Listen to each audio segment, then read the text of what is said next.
Olá, crianças, dando continuidade aos estudos da apostila de vocês, a nossa aula de número 5 de hoje é uma aula de geografia e ela vai falar um pouquinho sobre os canais de participação social e órgãos do poder público.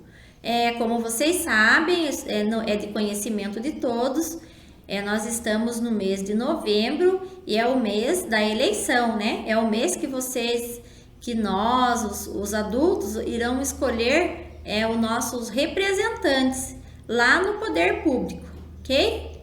O que é participação ou participar? Então, participação ou participar é tomar parte ou ter parte de algo.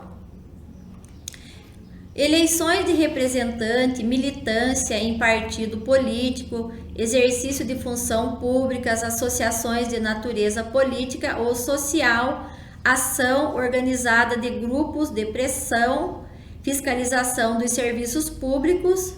Um exemplo de participação social. Podemos citar as eleições para eleger os representantes ao poder público em nossa cidade.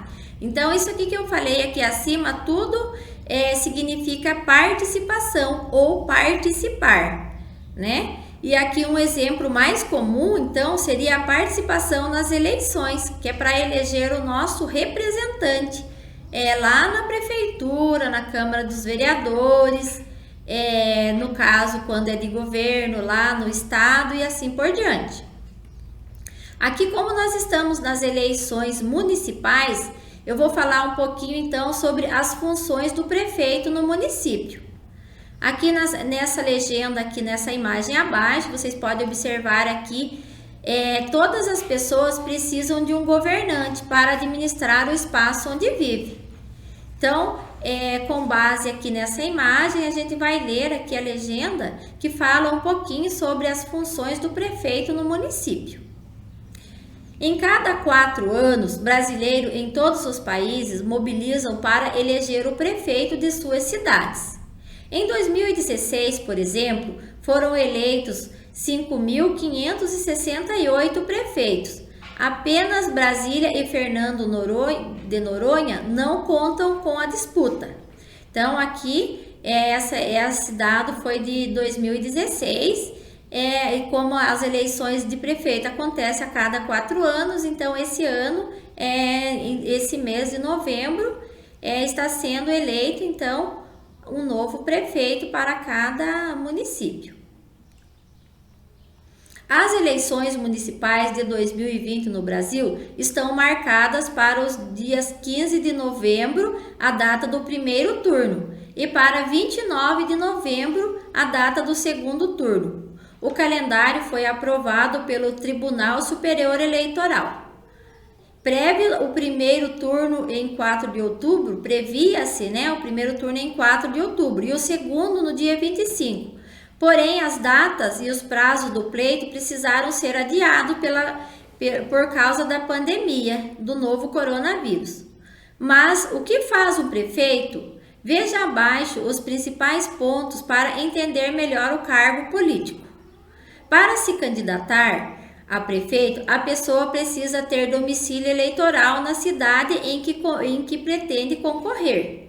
Então, aqui fala um pouquinho, sobre as eleições, que era para ser no dia 25 de outubro, mas por conta da pandemia, esse prazo foi adiado para o dia 15 de novembro. Então, o salário do prefeito. O salário do prefeito é definido pela Câmara Municipal de cada cidade. Os vencimentos variam de município para município. O valor só não pode ser superior ao do STF, que é o Supremo Tribunal Federal. O prefeito ele é responsável pelo poder executivo.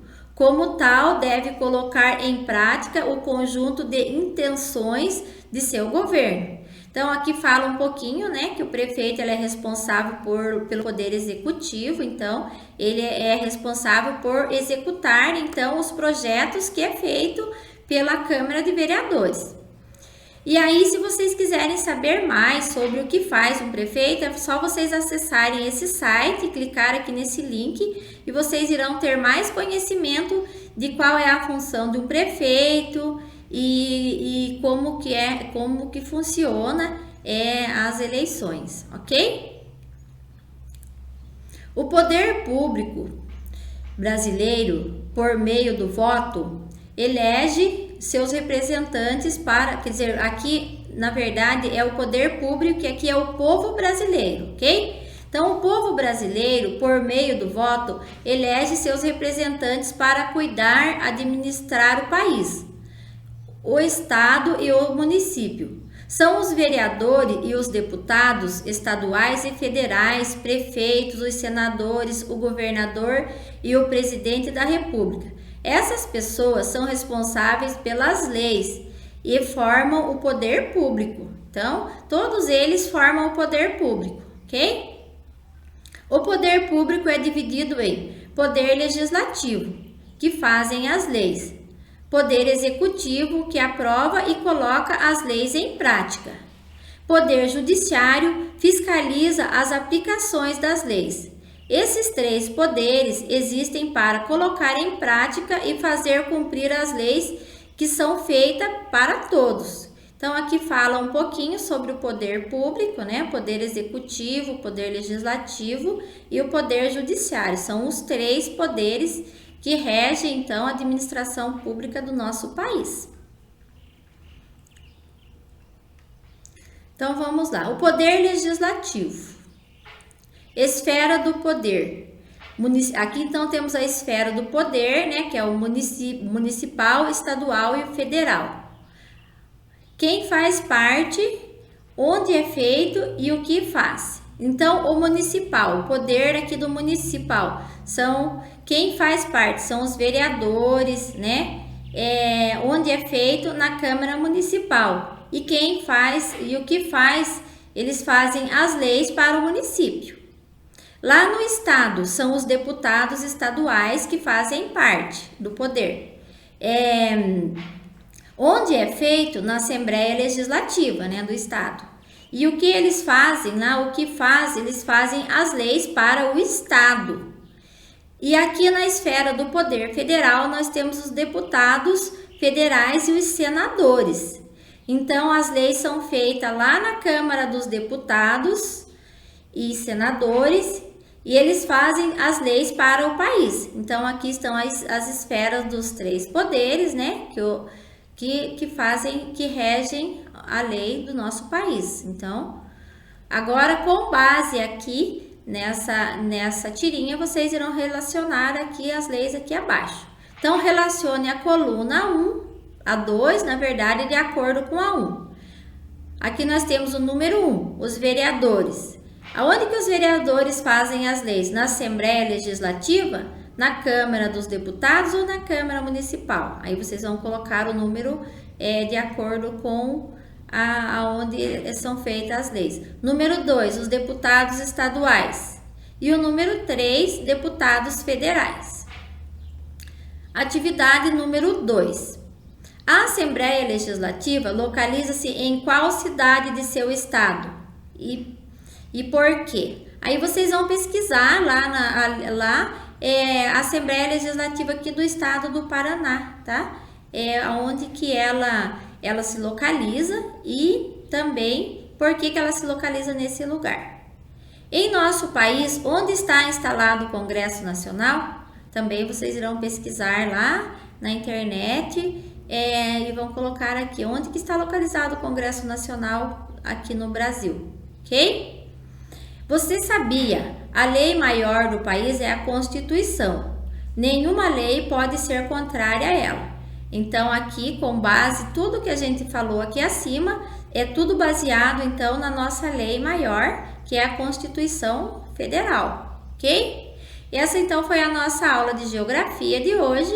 Espero que vocês tenham compreendido. Caso reste alguma dúvida, procure o professor lá no grupo de estudo. Tchau e até a próxima aula.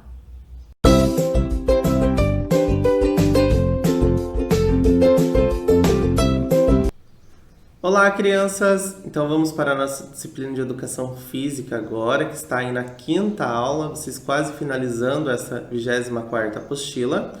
A atividade hoje que o professor trouxe para vocês é o Garrafa Ball.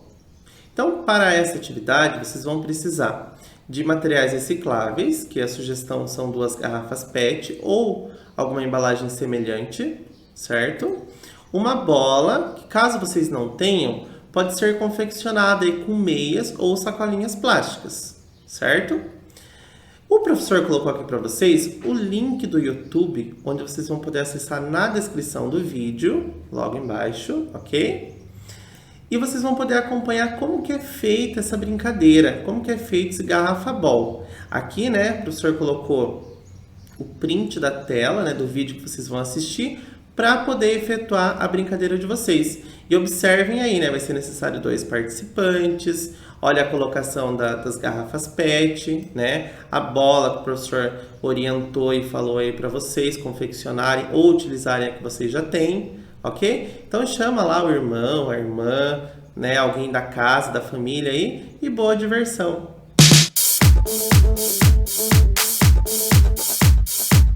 Olá pessoal, tudo bem com vocês? Bem-vindos à aula de número 5, continuando aliás a aula de número 5, né? E agora com a disciplina de arte. E hoje a gente vai falar de um assunto bem interessante que é o Tangram. Já ouviram falar dele? Essas pecinhas aí que a gente monta, vários objetos e assim por diante. Vamos ver um pouquinho sobre o Tangram? Vamos lá. O Tangram é um quebra-cabeça chinês formado por 7 peças que lembram a forma de figuras geométricas. Com essas peças é possível construir diversas figuras.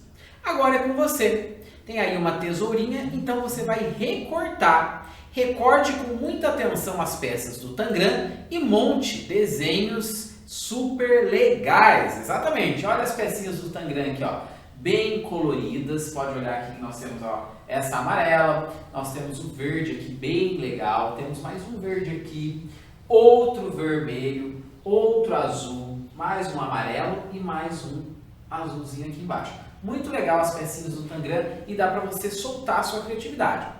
Logo abaixo aí das pecinhas, nós temos alguns desenhos que você pode fazer o seu Tangram. Você pode representar com as peças que estão aí, ó. O primeiro aqui é o barco, tá vendo? Depois nós temos o cachorro. Você pode formar todas essas figuras aí, essas imagens, através dessas imagens, dessas figurinhas aqui de cima, dessas peças que estão aí. Aí nós temos aqui o camelo. Nós temos aqui uma casa, olha só que legal essa casa para fazer com Tangram, né? Muito legal. Nós temos o cavalo, olha que show o cavalo. E por fim aqui o cisne. E ainda nós temos aqui embaixo o coelho, o gato e o peixe. São algumas possibilidades que você tem para formar o seu Tangram, certo? Aí você vai formar numa folha sulfite, numa folha do caderno de desenho, né, com essas peças que foi disponibilizadas aí para vocês, e vai mandar lá para o professor ou para a professora lá no seu grupo de estudos para ele ver como ficou, qual o desenho que você escolheu com as peças e formou aí para gente, ok? Pessoal, então essa é a nossa aula de arte e já finalizando a nossa semana de estudos. Até a próxima semana. Tchau, tchau!